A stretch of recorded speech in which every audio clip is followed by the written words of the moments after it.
The text came through at exactly 4:12 p.m., just as I was reviewing the final payment confirmation for my sister's move overseas.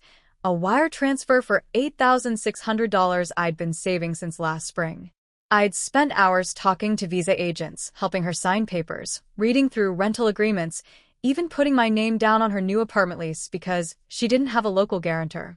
It was supposed to be a fresh start for her. A family gift. And then my phone buzzed, and everything shifted in one single, cutting message. Hey, you're not invited to my farewell. It's family only. I stared at the screen, my heartbeat skipping, cheeks burning so hot I could barely breathe. Family only? My name is Lauren, and from wherever you're watching this, stay with me. Because I almost texted back right away. I almost let the tears win. Almost begged for a place at a table I had paid to build. But then another notification arrived from Mom. Honey, don't make this awkward. Just let her have her day. I swear I felt the world tilt under me. They really believed I didn't belong. That I was separate from the family, even after I'd just bled out nearly $9,000 to make this happen. A coldness crawled up my spine, sharper than any heartbreak, more honest than any apology they might try to throw at me later. Fine. If they wanted awkward, I'd show them awkward. I scrolled through my banking app with mechanical precision, fingers numb but steady. Frozen. The pending travel transfer was instantly locked down, flagged as suspected fraud. My name on the lease? I contacted the landlord and removed myself as co-signer before the ink even dried. By 11:45 p.m., my dad, who hadn't spoken to me in days, sent a voice note. I pressed play, phone trembling, bracing for it. His voice was furious, strangled with rage. Lauren, what have you done? You're going to destroy this family. I played it twice, just to be sure I'd heard him right. Destroy this family? No. They'd done that themselves. I sat on the edge of my bed, replaying Dad's voice note until I could practically feel his breath on my neck. You're going to destroy this family. Like I hadn't been the one keeping it together in the first place. Like I hadn't emptied my savings to buy my sister a plane ticket, put down her deposit, covered her moving boxes, even loaned her money for that fancy farewell dress she'd bragged about. But apparently, I wasn't family enough to come say goodbye. I stared at my hands, shaking. They looked like a stranger's hands. This was how they'd always treated me, wasn't it? The fixer. The wallet. The spare. Never the daughter. Never the sister. Never the one who deserved a seat at their table. I'd been so desperate to believe that helping my sister would finally make them see me, to finally be invited and instead of standing outside with my nose pressed to the glass. But nothing changed. Not even $8,600 could buy my way into belonging. My phone buzzed again. Mom, this time, texting like nothing was wrong. Don't make this harder. Your sister deserves a happy send-off. Happy. With whose money? I felt something solid and final click into place inside me, like a deadbolt turning. Fine. She could have her party. She could have her family. But she'd do it without my funds. I scrolled through the landlord's messages, confirming my name was off the lease. They'd have to scramble for a new guarantor in 2 days or lose the apartment. I checked the bank again. The wire was still frozen. No chance to withdraw. A second wave of messages came in, now from my sister. Why are you ruining this for me? I trusted you. You always have to make it about yourself. Don't do this to me, please. Each word dripped with entitlement, with that lazy cruelty people use on someone they think will always forgive. But I wasn't forgiving this. Not this time. The quiet of my apartment pressed in around me, and I let it steady me. Because if they were going to treat me like an outsider, I was going to act like one. I was going to protect myself, my finances, my sanity, even if it meant watching them unravel. And for once, I felt nothing but relief at the thought. I barely slept that night, turning every word over in my head until it felt like acid on my tongue. Family only. Don't make this harder. Why are you ruining this for me? It was as if they'd all gathered to script the most perfect betrayal. One final proof that I was only useful so long as I stayed quiet, paid up, and disappeared. I watched the minutes crawl past on my phone until 3 a.m., unable to close my eyes. Every time I tried, I saw my sister's laughing face, the way she'd posted about her new life and all the dreams she'd been blessed with, never once mentioning who had paid for it. Me. I'd worked 2 jobs for over a year, barely letting myself buy new shoes, skipping nights out with friends, cutting coupons, just to make this happen for her. And I wasn't even invited to the farewell party? I felt something curdle in my chest, equal parts heartbreak and rage. No more. I opened my laptop, scanned through my folders, and found every receipt. The tickets, the visa documents, the housing deposits, the moving van. My money. My signature. My guarantees. I sent a short, cold email to the airline, attaching the payment hold notice. The trip would be canceled if no alternate funds showed up within 48 hours. Then I forwarded a final copy to my parents. No explanation. No apology. Just the raw truth of what happens when you bite the hand that feeds you. My phone exploded within minutes. First my sister. "Lauren, please. You know I can't go without those funds. You're being evil." Then Dad again. "You are sick. Vindictive. Do you want us to be embarrassed in front of everyone?" Embarrassed. That was the real problem, wasn't it? Not me. Not my broken heart. Not the complete erasure of my place in their lives. Just their reputation. I set the phone down, refusing to answer. For the first time in my adult life, I wasn't jumping to fix the mess. I wasn't sending another loan. I wasn't swallowing another insult. They wanted me outside their party? Fine. They'd feel what it meant to truly have me gone. And I swear, somewhere deep down, past the guilt they'd drilled into me, I felt free. By morning, I had 23 missed calls. My sister tried every angle in her arsenal. Rage, tears, guilt, back to rage again. It was like watching someone flip through a Rolodex of manipulation, desperate to find one that still worked on me.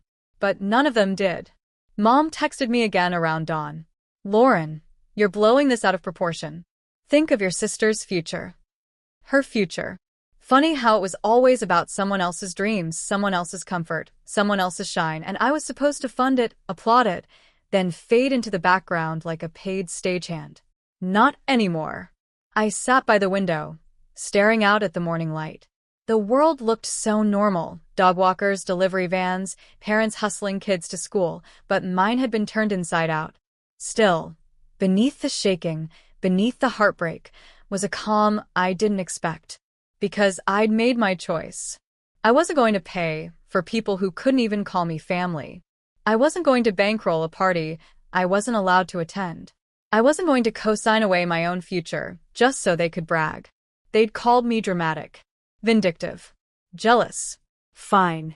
If protecting myself meant they'd paint me as a villain, then so be it. I'd rather be the villain in their story than keep playing the victim in mine. Around 9 a.m., Dad's name lit up my phone again, and this time I answered, because I needed to hear it straight from him. His voice was already shaking with fury. "Lauren, fix this. You're humiliating us. What will people think when she can't leave? You promised you'd help." I took a long, steadying breath. "I did help," I answered. "I helped more than anyone ever should have. And then you told me I wasn't family enough to say goodbye." Silence on the other end. "It's her day, Lauren," he finally ground out. "Why make it about you?" My throat felt raw, but I stood my ground. "You made it about me the second you told me I didn't count." His sigh was a rattled, disappointed echo. "If you go through with this, you're dead to us." I felt a jolt, a lifetime of fear and dread around those words. Dead to us. But instead of panicking, I felt relief. "Noted," I said, calm as glass. "Good luck finding someone else to pay." Then I ended the call, set the phone face down, and let the quiet settle around me like armor. They could throw their tantrums, spin their stories, poison every relative's ear. I was done. And for the first time in years, I felt like I could finally breathe. The day went on like a slow-motion car crash. My phone kept pulsing with messages that grew meaner and more frantic by the hour. Each ding felt like a test, like they were prodding me to see if I'd break, if I'd cave the way I always had. But I didn't. Because every time I looked at those words, "You're dead to us. Think of your sister. You're humiliating the family. I remember the text that started it all. Family only. I'd read that line so many times, it was etched into my bones. Family only. They meant everyone but you. That truth burned through every apology they tried to force, every manipulation they twisted around me. I wasn't family to them. I was a tool, a checkbook, a silent background extra. No more. In the afternoon, my sister tried a new angle, voice sugary and soft on voicemail. Lauren, I know you're upset. You always take things so personally. But please, please don't ruin this for me. I need this fresh start. Fresh start. That fresh start had my name and my money stamped all over it. I didn't reply. Instead, I sat down at my tiny kitchen table with a mug of stale coffee and let myself feel everything. The betrayal, the rage, the grief, the final cutting loss of a family I had tried so hard to believe would one day love me. It was grief, but it was also liberation. Because once you see the truth, you can't unsee it. Once you hear your father say you're dead to us for refusing to bankroll a party you're not invited to, there's no going back. I checked the travel freeze again, still locked. No one had managed to break it. The landlord confirmed in another email that the apartment lease would collapse without my name on it, and my sister hadn't found a replacement. Their perfect farewell was crumbling around them, and they were terrified.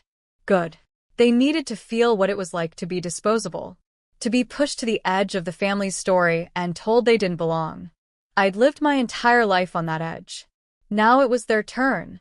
As evening settled in, I made myself a cheap dinner, noodles, nothing fancy, and sat in the quiet, phone on silent, windows open to the cool air. The peace felt almost unnatural at first, but slowly, breath by breath, it started to feel like freedom. Night came, heavy and quiet, pressing against the windows like a secret. I sat on the couch with the lights off, staring at nothing, letting the darkness soothe me. My phone buzzed on the table, screen flashing again and again, but I didn't move. They were panicking. I could feel it through the walls, through the air itself. They'd built their entire plan on my name, my money, my willingness to be used. And I had shattered it in a single night.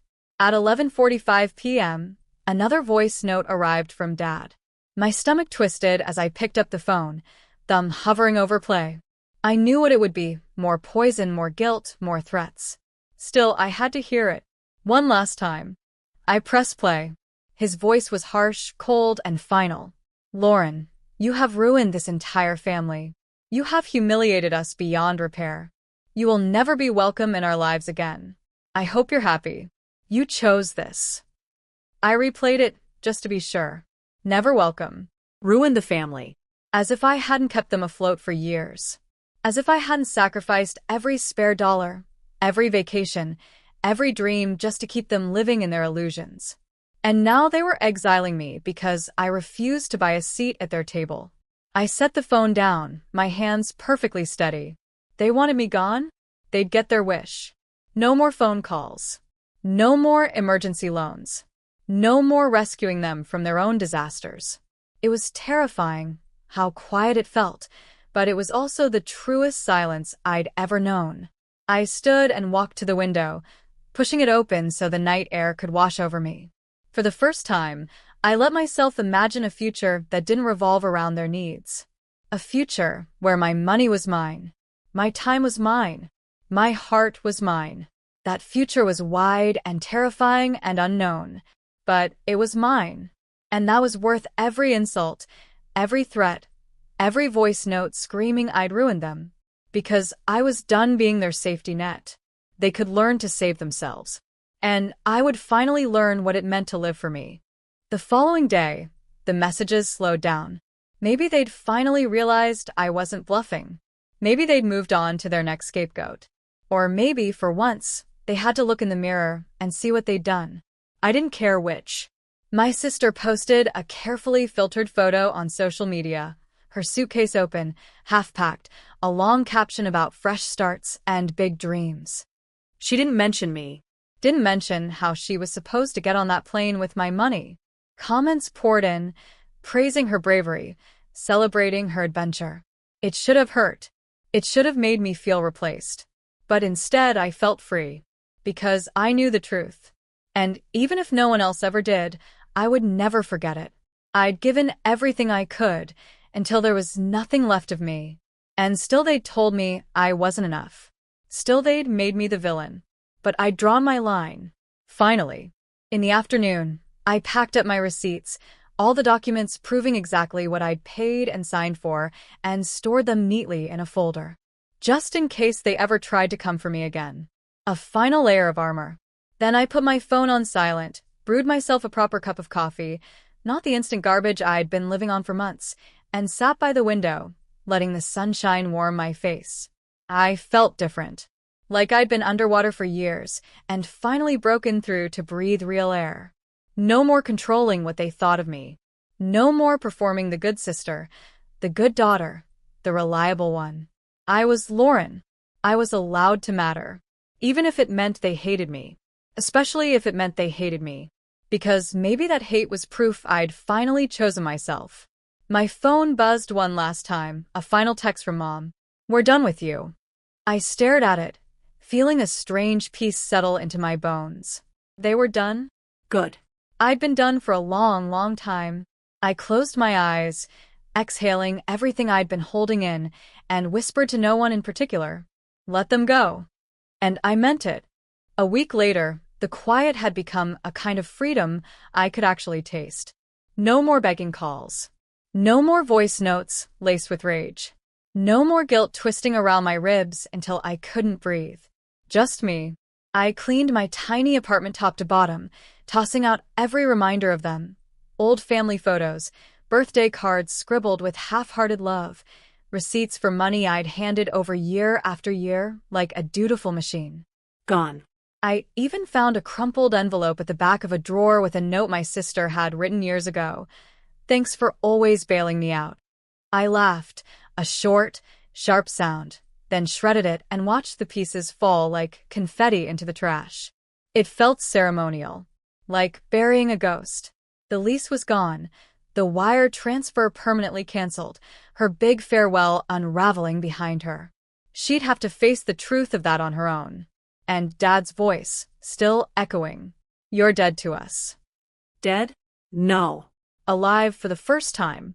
Alive in a way I hadn't been since I was a kid, before they taught me that love had a price, that family meant servitude, that my place was to stay silent and useful.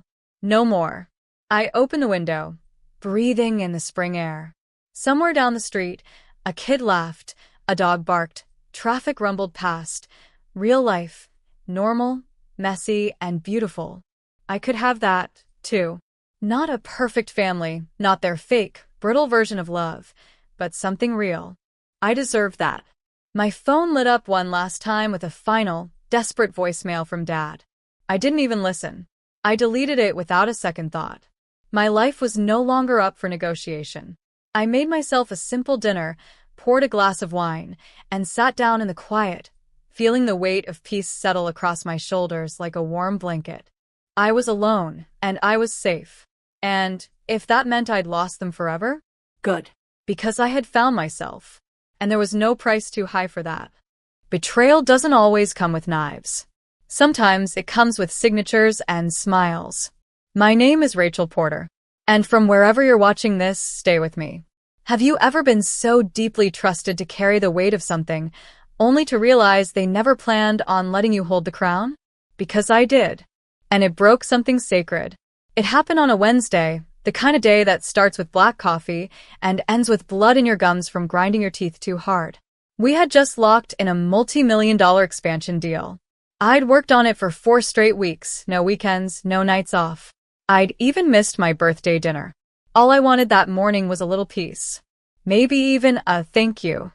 Instead, I walked into the conference room and found my dad and my younger brother, Evan, shaking hands with our family attorney.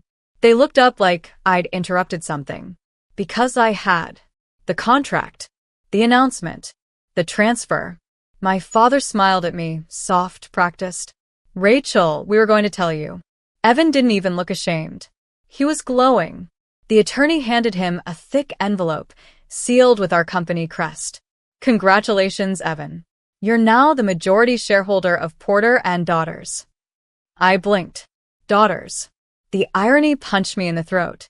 I'd been working at the company since I was 19, built half its systems from scratch, landed the deal that took us global.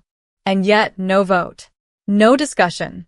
Just a decision made without me about everything I built. I asked one question. Why him? Dad gave that answer men like him always give when they can't say because he's a man. You've been incredible. But Evan has more leadership energy. Leadership energy. That's what he called my brother's LinkedIn posts and golf game. That's what they chose over my 80-hour weeks, 7 years of loyalty, and 2 near burnouts. I didn't yell, didn't cry, didn't beg. I just said, got it. Then I walked out. Not just from the boardroom, from the job, the house, the years of fake smiles. Because I knew something they didn't. I wasn't just the workhorse. I was the bridge between them and their biggest client, a woman who only trusted me. They gave Evan the crown, but they forgot who taught him how to hold it. People don't always raise children. Sometimes they raise successors. And sometimes only sons make the cut. Growing up in the Porter family wasn't loud with cruelty. It was quiet, soft-smiled, well-dressed, and deeply conditional. My brother, Evan, was the golden boy before he could even spell the word responsibility. If he brought home a C, it was because boys need freedom to explore. If I brought home an A-, I got the look.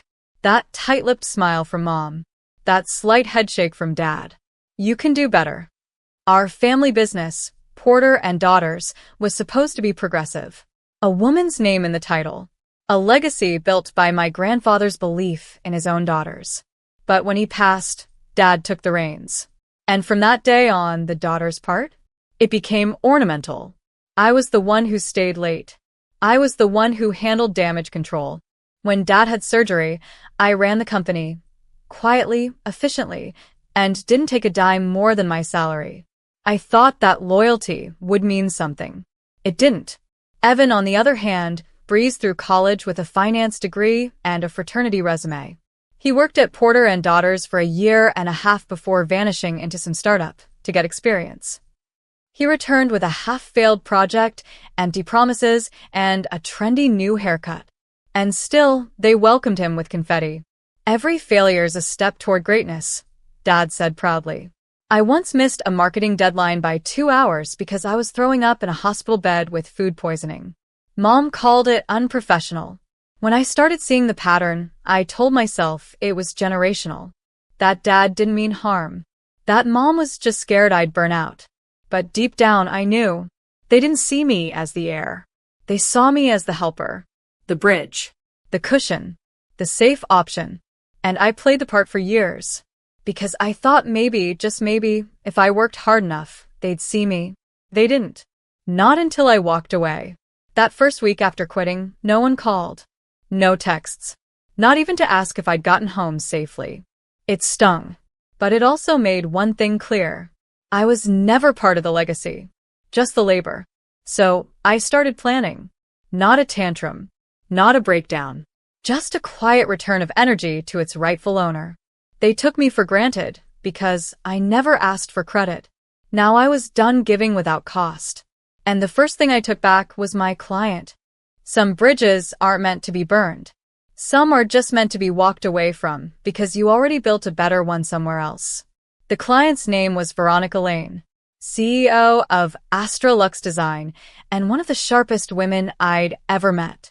She handled billion-dollar decisions in heels sharper than her legal team. And from the beginning, she only dealt with me. Not Dad. Not Evan. Me. When she signed with us 3 years ago, she looked me dead in the eye and said, "You're the only reason I'm here. So, if you ever leave, I leave too." I'd thought it was just a kind gesture back then. Turns out it was a warning. 3 days after walking out, I texted her. Nothing dramatic. Just, would love to catch up. Coffee on me. No business, just a human check-in. She replied within 5 minutes. You read my mind. Friday, 9:30. When I walked into that cafe, Veronica didn't say a word at first. She just looked at me, and something in her jaw tightened. Then she said, "They gave it to him, didn't they?" I nodded. No warning. No conversation. Just a transfer of power to the least qualified person in the room. She stirred her coffee like it was poison. They're idiots. Over the next hour, we didn't just catch up. We plotted. Turns out, Veronica wasn't the only client feeling uneasy with Porter and daughters. Since my departure, emails had gone unanswered. Reports had been late. Evan had tried to streamline their onboarding by cutting half the human touchpoints I'd built. He doesn't know how to listen, Veronica said. And your father's too proud to admit they lost their spine. I didn't gloat. I just offered a solution. If you ever decide to move your account, I'm happy to help you build something better. She raised a brow. Are you offering me a consulting package? I smiled. Not yet.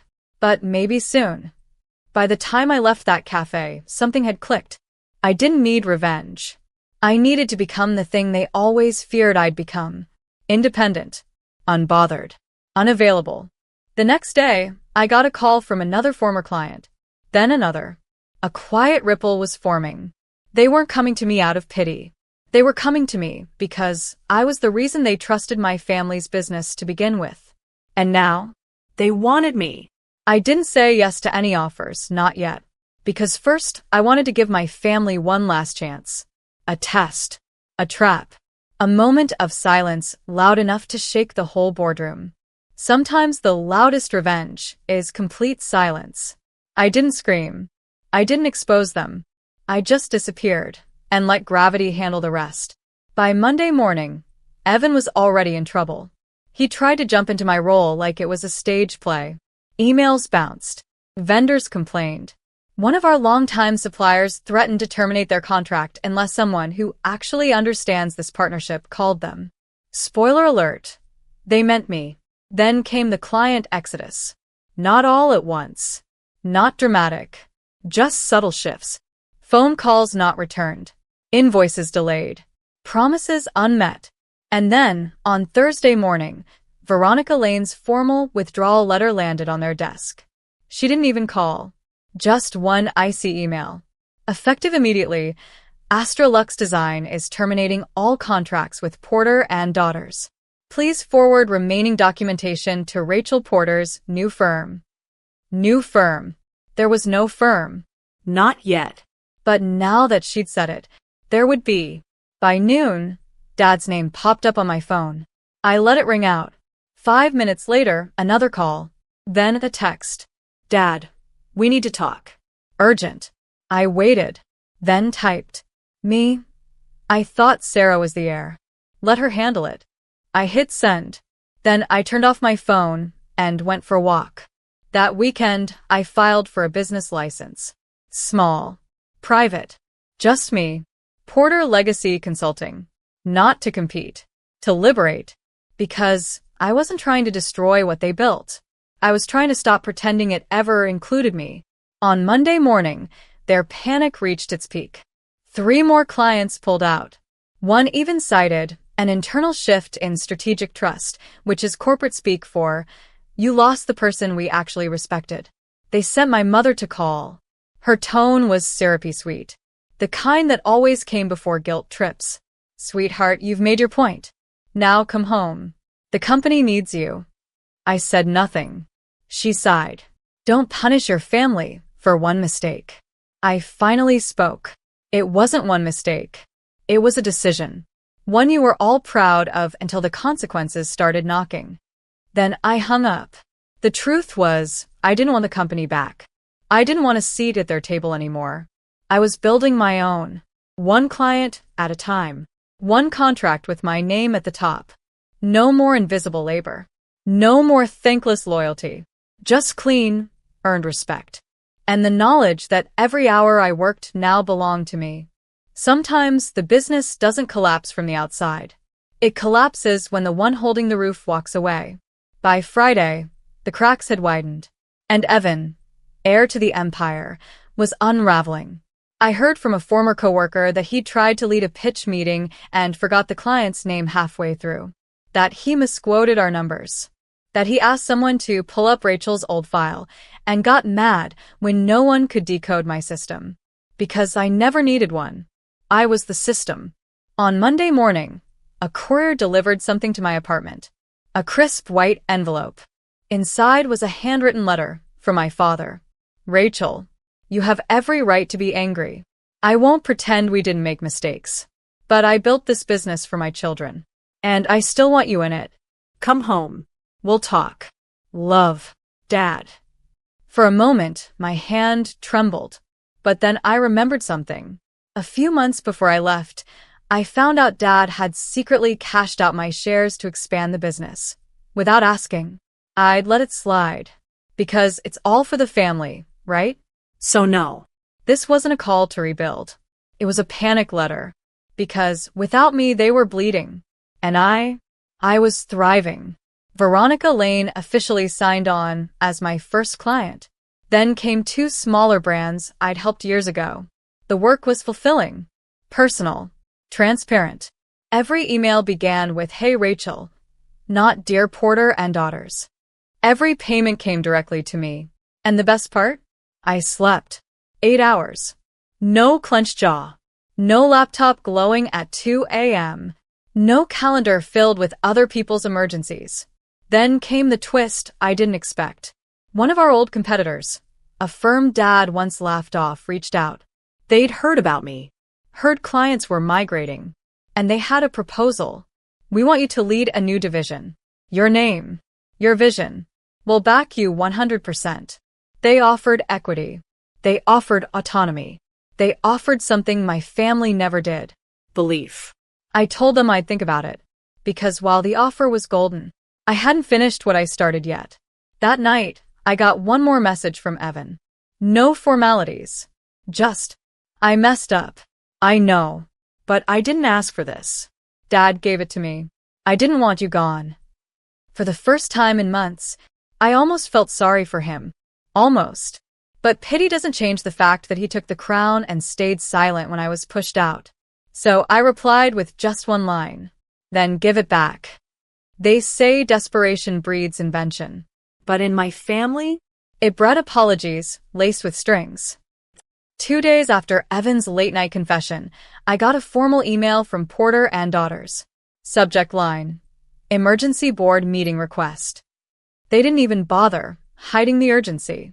Attached were financial reports, red ink everywhere. 3 major clients had pulled out. Revenue down 47% in Q1. Supplier delays. Internal resignations. Even a pending lawsuit from a vendor over breach of contract. But the best part? The final note read, "All consultants formerly assigned by Rachel Porter must be replaced or rehired immediately." Funny how people you once called replaceable suddenly become the ones you can't function without. Then came the second email, this one from my father. Less formal, but still calculated. "We'd like to offer you a position as executive director with full authority. Your brother will step down.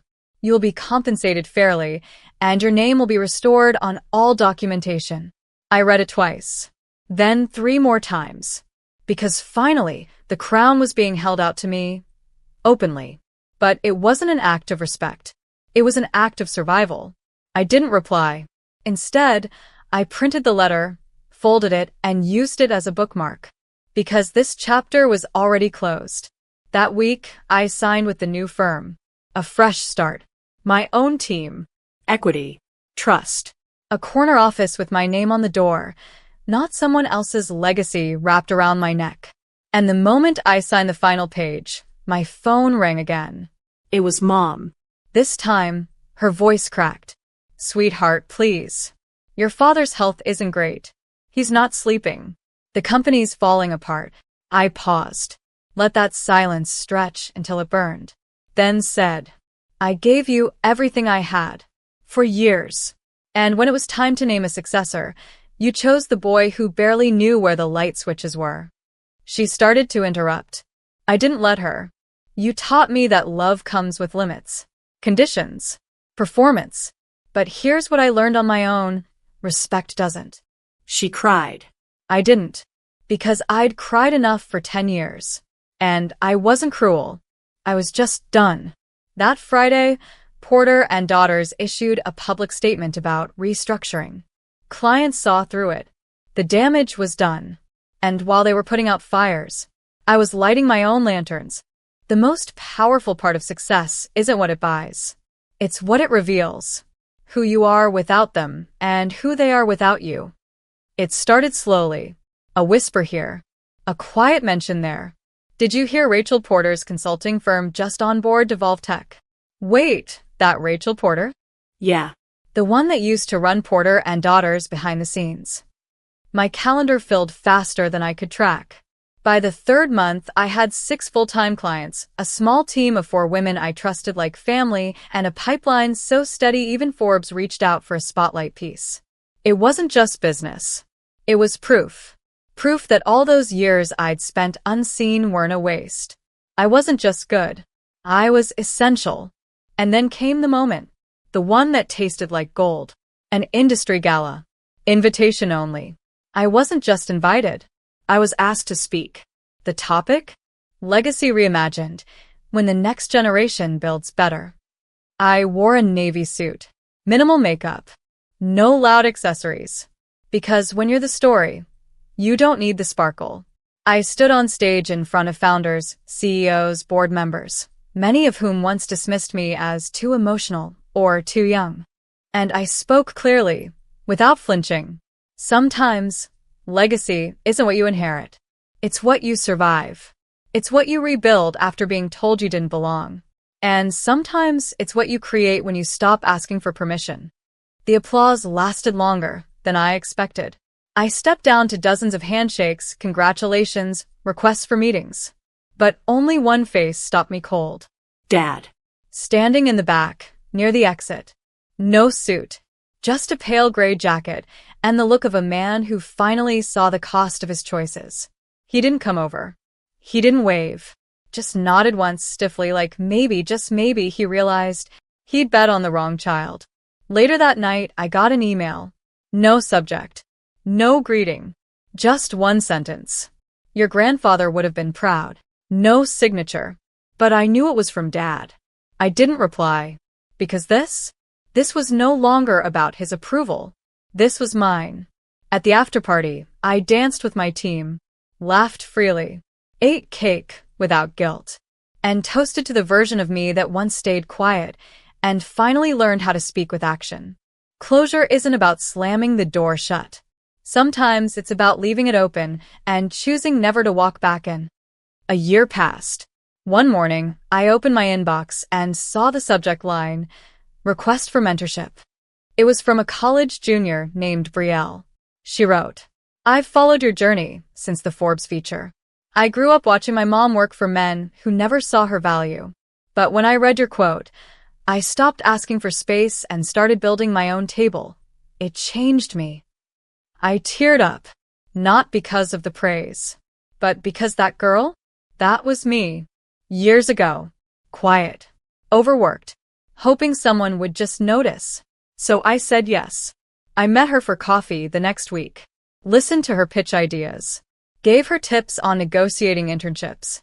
And as I watched her scribble notes like her life depended on it, I realized this was legacy. Not the name of a company, but the freedom to open doors for people who'd once stood where you stood.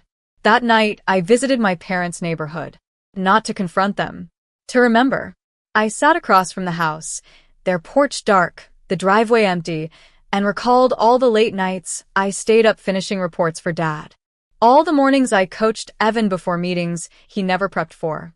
I used to think I was foolish for doing so much. Now I know better. I wasn't foolish. I was loyal. And now, I was free. Before leaving, I slid a letter into their mailbox. No venom. No demands. Just truth. You raised a daughter who gave everything she had. You taught her that sacrifice meant silence. But she learned something else on her own. That silence isn't strength, voice is. And you no longer get to mute mine. I drove off. No dramatic music. Just the soft hum of peace in my chest.